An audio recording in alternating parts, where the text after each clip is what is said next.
In today's video, we are going to show you how to connect your Pepperstone trading account to TradingView so you can trade directly from TradingView's powerful charts. But before we begin, you want to make sure that you have your accounts both ready for Pepperstone and TradingView.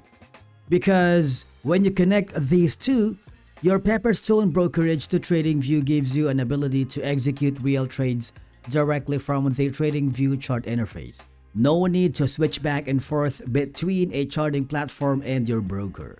So the first thing that you need to do is log in using your credentials and then hover to the bottom left corner where you can see the trading panel here on your TradingView's dashboard. From here, you just have to search for the broker.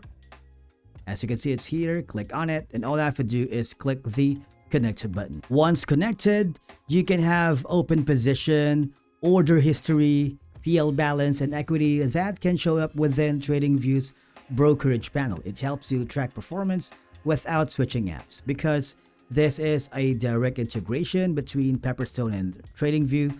Your orders go to Pepperstone's servers often faster and more reliable than using third-party bridge tools. And with that being said, that's it for today's video. If you found it helpful, do not forget to hit the like button, subscribe, and we will see you again in the next video.